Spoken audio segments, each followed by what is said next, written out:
Exodus 9 through 11, the Lord sent pestilence upon the livestock of the Egyptians, and they died, but the livestock of the Hebrews were not affected. Note that the Egyptians worshipped a cow-headed goddess. Boils breaking out in sores came upon the Egyptians, including the sorcerers. God said he would have wiped out the Egyptians, but he hadn't because he was showing his power through all these signs. God sent hail and fire. Some Egyptians began to fear the word of the Lord. Pharaoh said again he would let them go, but reneged again. God said the Israelites would be able to tell their children how he made a mockery of the Egyptians. Pharaoh's servants began to question him. Are you hanging around in a crowd that does not reverence God? Aren't you questioning that?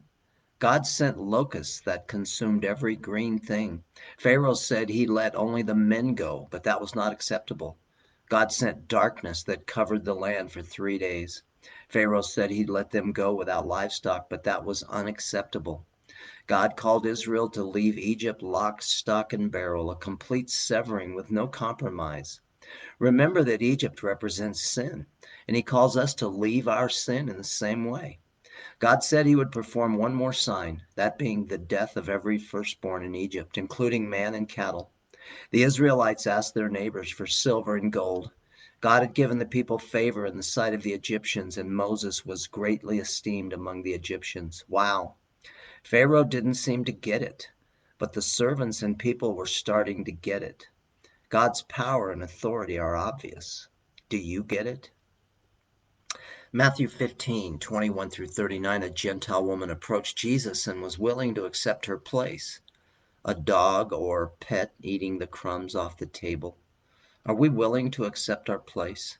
Jesus had indeed come as the King of the Jews, and it was his will that the Jews be a light to the world.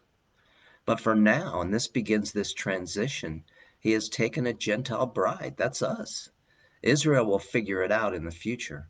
Next, the disciples struggled with how they were going to feed such a big crowd. Apparently, they had not learned a great deal from the previous similar experience. I wonder if we're like that. Jesus Christ proved himself faithful. He always does, in his way, in his will, in his perfect timing. Has he shown you that you can trust him? Well, then go ahead and trust him in the next opportunity he gives you to do so.